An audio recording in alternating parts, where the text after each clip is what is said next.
Hola, I'm Joe Pardavila, and this is the Forbes Books Podcast, and this week I'm speaking with Frank Dalene, the author of Decarbonizing the World. For over 40 years, Frank's Long Island-based construction company has been known for embracing energy efficiency and green building. In 2008, he helped found the Hamptons Green Alliance, a team of industry pros committed to sustainable building practices. Now, he's on a mission to promote green building through capitalism, using the free market economy to reduce greenhouse gases. He's also developed an innovative climate change solution which applies established sciences and protocols to calculate and communicate a product's carbon footprint. Frank, welcome to the podcast. Thank you. Frank, I guess let's start from the beginning because you were very progressive before it was cool to be progressive, and the fact that you embraced clean energy and the awareness of carbon emissions. Where did this all start from with you? It started out from being born in Norway, and part of the culture is to understand that you have good stewardship to the environment. So that was part of my DNA. When I started the building company, we were doing green building from day one, 1978. I even pulled out one of our first ads, and it was describing what we were doing, and one of those items was energy saving repairs. Wow. Hold on, Frank. In 1978, you were doing green building. Green building gets pushed back now. Were people looking at you like you had like three heads when you even brought up the term green building to folks in 1978? No, we didn't use that term. So that term green building hadn't been invented yet. Oh, okay. But we were conscious about our energy. If you remember back in the 70s, we had the oil embargo, right? Mm-hmm. And we had gas prices going up, and people became aware of their energy costs. So when it came to a home, energy cost, of course, is something that if the house is not efficient, you're throwing that money away. Mm. That was something I was keenly aware of, and it was part of demonstrating the quality that we put into our homes. So that went hand in hand. Something that is built with very high quality does have amenities in it that increases energy efficiency of that home. So that was already being accepted by consumers and our clients. Interesting. So it was really more of a context thing where you weren't even talking about climate change or clean energy. You were just like, hey, you want to save some money? This is how we do it, by building it this way. Right. And, we also were keenly aware of, because it was the first time that we had to be concerned about filling up gas. We had gas lines back then, and we had that short supply. So something that we took for granted, all of a sudden, we realized that we wouldn't have access to that as readily.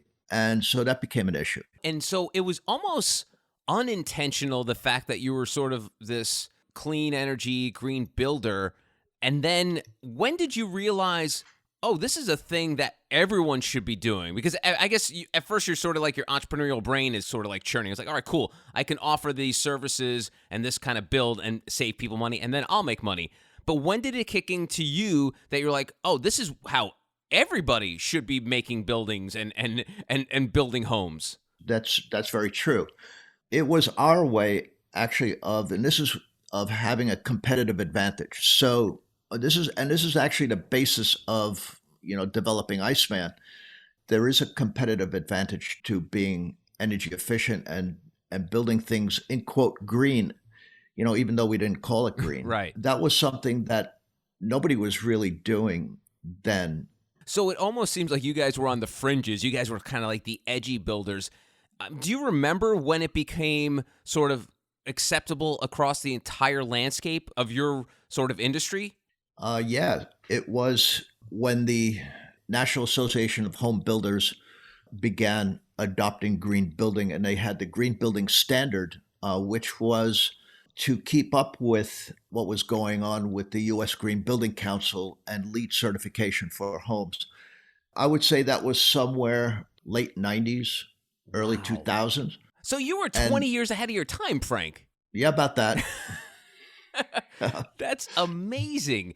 So that was sort of the turning point where then all of a sudden, Frank, you're like, yeah, I'm a green builder. This is what I do. And then people understand what that meant. That was the big pivot for your entire industry, essentially. Right. We adopted because we were already involved with the U.S. Green Building Council. So the fact that our industry was also promoting green building, that was something that was more of a confirmation as far as what we were doing and what our, as a company, the innovation, because we were innovating even from our early beginnings. And we always were early adopters of technologies that were emerging. And we had that ability to understand it and wanting to implement it. And I mentioned in the open, and you kind of dropped it in as we were talking here, Iceman, which stands for International Carbon Equivalent Mechanism Attributed to Neutrality. Now, that's a mouthful. So that's why we use acronyms. That's why right? I use acronyms. So what yeah. Can you put that in layman's terms? What does that mean? When it came to climate change and when it came to carbon emissions, I understood that people had difficulty understanding, visualizing, or connecting with how carbon is measured. So it's measured in metric tons, right? So we know how much gas is in a 20-pound propane tank for our barbecue. That we know. Right. But what does a metric ton mean? How much is it, right? And if we can't relate to it, how are we going to, accept it? So I understood that making something a percentage of being carbon neutral is what everybody strives for.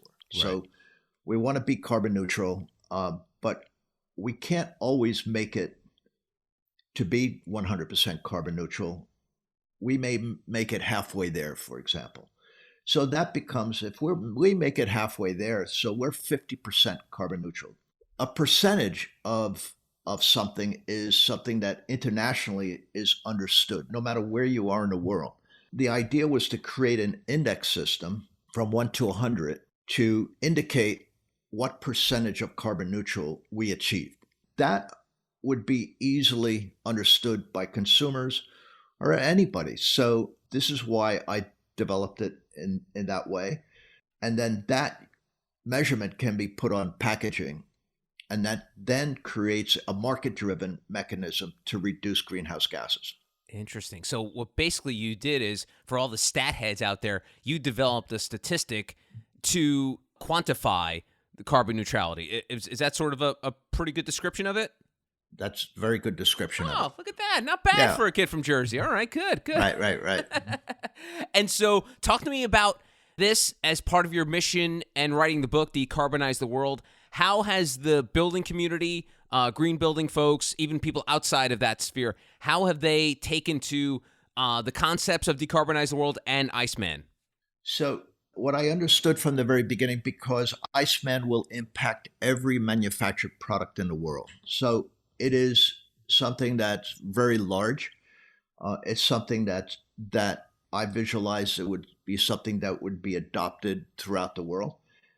And knowing that and understanding the history of certain other standards that were developed in building also, but the one that's the most common, the one I use the illustration on, is organic products, right? So when the organic label was developed, it was done from a grassroots level. And then it got so big and accepted, in a larger scale, then government had to step in to standardize it and to also regulate it. So what I understood about Iceman was that because it involved all manufactured products, I need to get government involved in the beginning in helping develop this. So I have been meeting with members of the government in Washington, senators and members from the House, and I've met with them face to face, but there never has been any political capital to implement it. So I was introduced to senior members of the EPA, senior members of the Department of Energy, the DOE, and everybody loved it. And there was an ability to form a public-private partnership with government. And they have a mechanism to do that. And this is what we were working towards. But for the EPA to be able to work on a concept like this, there has to be a legislative act that approves it and funds the EPA so they can allocate personnel towards developing this concept. They wanted to do it, but from the legislative perspective, there was no political capital to do it. Now, I believe the timing is perfect because this administration really gets it and really wants to do something about it. And They have the political capital now, and even in this latest budget that they're looking to pass has a huge number in there for climate change, to fund climate change projects. So that's where it's going to start. But then on the other side, everybody has to be educated. Right. So, and that's what I'm hoping this podcast even does, is to educate everybody in the process. So the consumer, the manufacturer, people in government, we can further discuss what this means. What does it mean to adopt Iceman, and what impact will it have on climate change, which I think is incredibly important. To borrow a movie term, is the clock ticking on this? Because, as you mentioned, this administration is embracing clean energy and recognizes climate change. Is something in the back of Frank Dalene's mind like, I got to get going in 3 years, because if there's a conservative or Republican administration coming in, they may not be as sort of receptive to my ideas. Is that a concern of yours? It absolutely is. And this is what is on everybody's mind.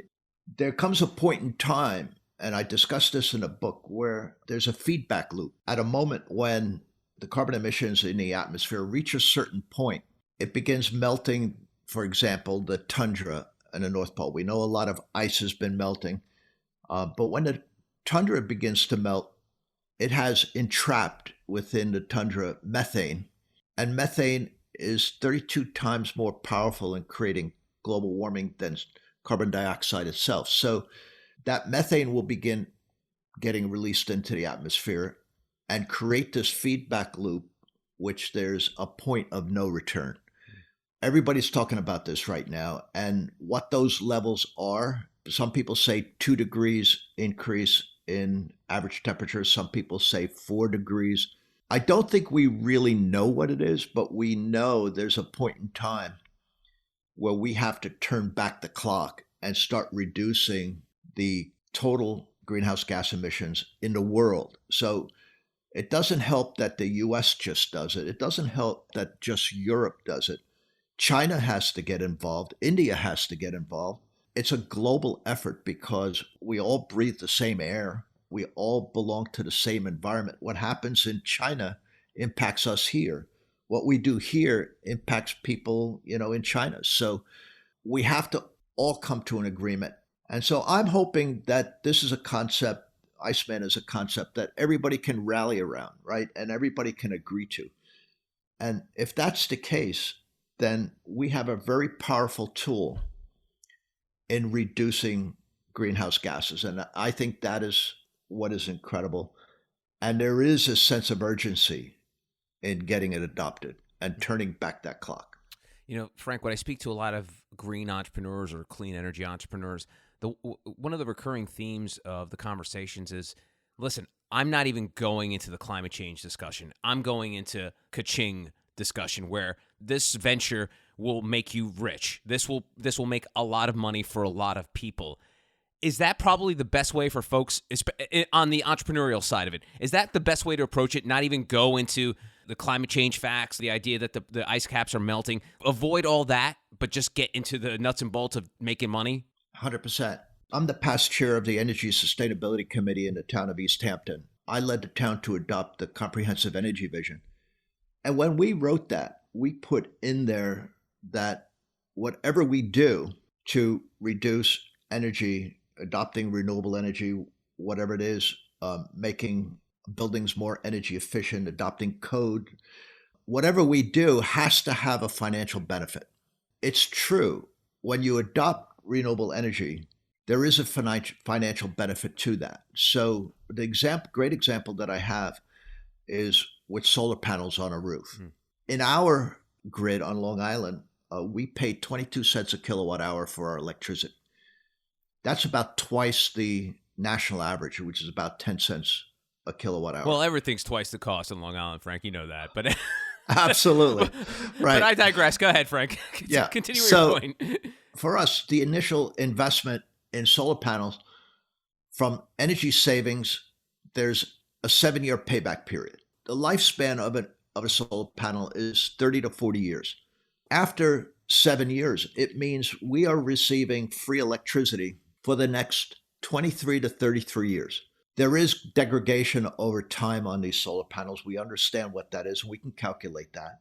But that financial benefit that we're receiving of not having to pay for electricity for that long period of time is the incentive to adopt it more than it is talking about climate change. So that becomes the motivating force behind it. And that's the same that I bring out with Iceman. So that's something that's unique. That's a unique concept because when we look at reducing greenhouse gases, we're looking to Europe, we're looking to cap and trade, and that adds a carbon tax to a product. So to have a concept that actually has the opposite effect and has a financial benefit attached to it, that is something that can be readily adopted, without really forcing anybody or mandating, any kind of requirements on corporations, because it's something once people understand what that, and this is what I'm hoping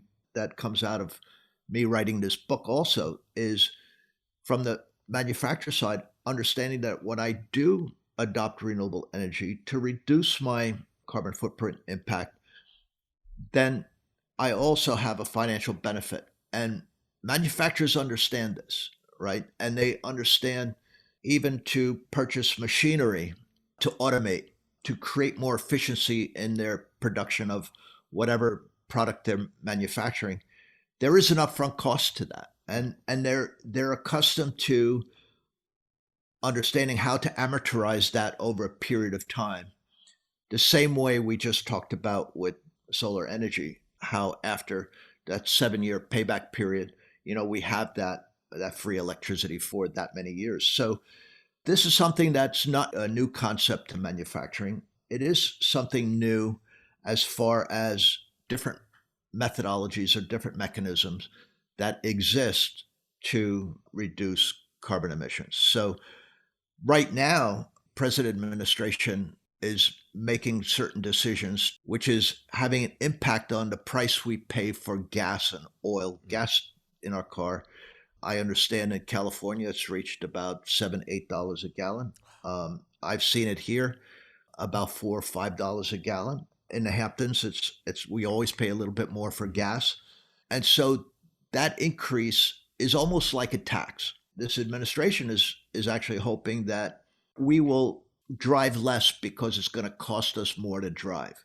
It's going to initiate us to put in our homes, some energy efficiency technologies, because the cost of heating our home is now unaffordable, right? So they're actually looking at it from really the opposite way that I'm looking at it. I'm looking at creating a financial benefit. This administration is punishing people for using fossil fuel energy and hoping that price of gasoline goes up $7, $8 a gallon. Well, then you might buy that electric vehicle, right.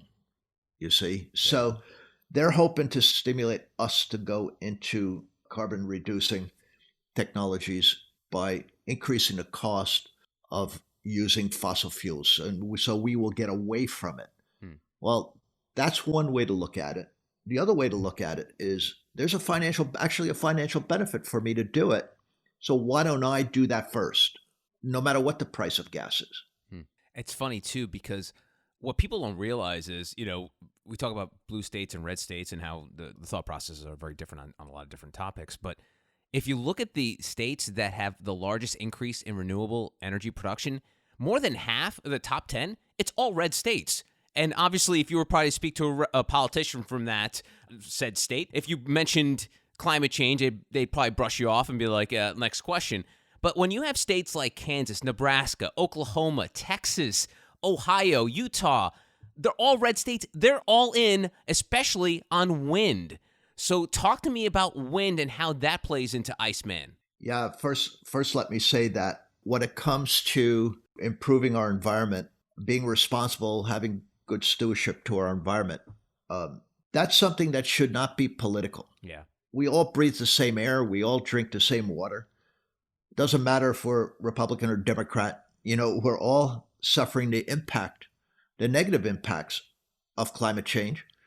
And we're all facing, the future of increasing ocean temperatures from thermal expansion alone.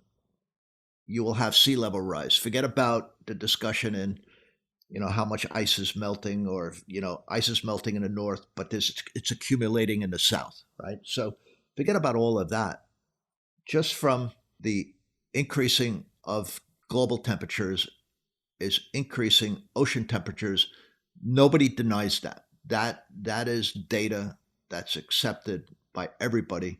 None of this should be a political issue. So it shouldn't be that blue states or the red state, should have more. We all should have more, be adopting renewable energy. So when it comes to wind, it's a very interesting concept because you have the difference between land-based wind farms and offshore wind farms. Offshore wind farms many times don't have the same issues that has plagued the land-based wind farms, like killing birds or the noise, the vibrations, or whatever that is. Offshore wind has been adopted globally for well over 10 years, 10, 20 years, I believe. And Europe has adopted it. Most of their energy is coming from offshore wind. There was a day that Denmark received all of their electricity from offshore wind.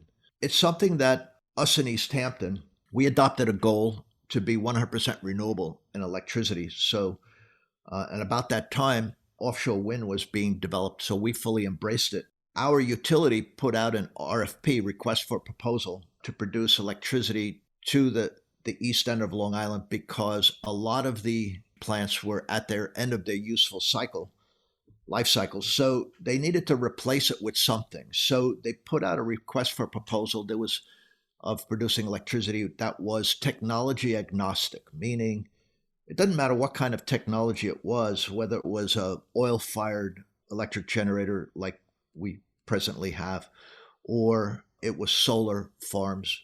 The project that won the RFP was offshore wind. And that proved to be the cheapest way to produce electricity, a lot because the wind offshore of Long Island is uninterrupted wind.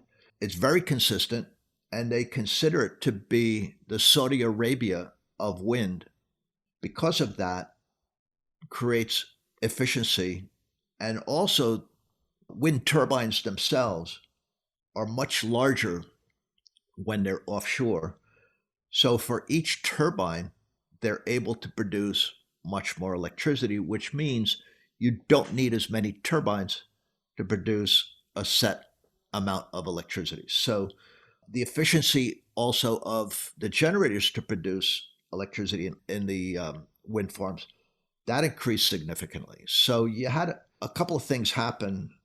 You had technology that was improving efficiency of it. You had the realization actually because there was so much being developed in Europe offshore, you actually had a proven system, a proven methodology to produce electricity that didn't have a lot of the negative side effects to it that land-based wind farms really got a bad rap for. So a lot of that doesn't translate over to offshore wind, which I believe will be the future. And there's so many wind farms now being developed along the Eastern Corridor. We are one of the first ones, well, actually the first offshore wind farm was developed off of Block Island, which is just off of Montauk Point on the east end. And then the South Fork wind farm, which is going through its final stages of approval now, will create East Hampton to have a renewable energy grid. So that's something that is in our near future. And the wind farms and leases that are being developed, the leases offshore for wind farms, are being planned all the way down the East Coast as far as North Carolina, South Carolina. Wow, that's awesome. So that's what's happening on the technology side of things. And in the book, you write about the fact that sometimes the simple things can change the world. So how can Iceman and the mission you laid out in Decarbonizing the World change the world? The majority of the carbon emissions comes from manufacturing. I think we can all agree on that. To adopt technologies that reduce that, there needs to be some type of an incentive, some type of a motivation. I call it competitive advantage. To have that competitive advantage is what manufacturers are always looking for. So that competitive advantage can be price. Manufacturing, you're always looking at how to increase efficiency, how to bring down your cost in manufacturing so you can have a product that's more competitive. Quality is another attribute that manufacturers compete on. So you may have something that's cheaper, but the quality may not be the same. But the consumer may say, well, you know what? I want something higher quality and I'm willing to pay for it. Then it becomes the consumer who makes that decision, who creates that demand. And this is how our system works. So if you can, from the manufacturing level, incentivize manufacturers to reduce their carbon footprint by having them understand that, number one, there's going to be an economic benefit to doing that. You're going to be more competitive because that index is going to appear on packaging. So the consumer is going to become aware of your carbon footprint. Then it's incumbent upon that manufacturer to reduce its carbon footprint. That manufacturer is concerned about their corporate image. They're really concerned about their competition having an advantage over them and having less of a carbon footprint. And when you consider all the products that are manufactured in the world, it becomes a huge opportunity to reduce the carbon footprint in a way that benefits the company, it benefits the environment, it benefits the consumer. And that is something that I believe is going to have a greater impact than a politician implementing a mandate. So a politician can only mandate so many things. And I talk about in the book about how brutal our economic system can be when we looked at 2008 and we saw the largest corporations on the verge of bankruptcy. And if it wasn't for our government stepping in to infuse them with capital to keep them alive, the term too big to fail came during that time. And when we saw how brutal that the economic situation can impact the largest of the corporations, the legacy corporations and the banks, we could never imagine that could happen, but it did. The same is true, though, from a positive aspect, that manufacturing corporations can have a huge impact in reducing carbon emissions. They're the ones actually who are most responsible for greenhouse gas emissions. So it only makes sense that this is where we will have the greatest impact and the greatest opportunity and chance to reduce a global carbon footprint. His name is Frank Dalene. He is the author of the book, Decarbonize the World, and the president and CEO of Telemark. Frank, this has been an enlightening discussion. I appreciate what you're doing. I hope that this Iceman goal of yours becomes a reality, and can't wait to see what you do next. Thank you so much for your time. Joe, thank you. Thank you for having me on. It's been a pleasure. Like I say in the book, together we can quite literally save the world. Everybody needs to start somewhere. But if we do it together, we can make that impact and we can make that change. Thanks, Frank. I appreciate it. Thank you. You're very welcome. And that's it for this edition of the Forbes Books Podcast. If you enjoyed the show, make sure you take a second to subscribe so you automatically get new shows when they drop. Also, if you have a minute, I'd love if you left us a review so more amazing entrepreneurs like yourself can discover the show. And please, don't forget the golden rule and treat others as you want to be treated. Thanks for listening. Until next time, adios. This has been a production of Forbes Books Radio. Find out more at ForbesBooksRadio.com.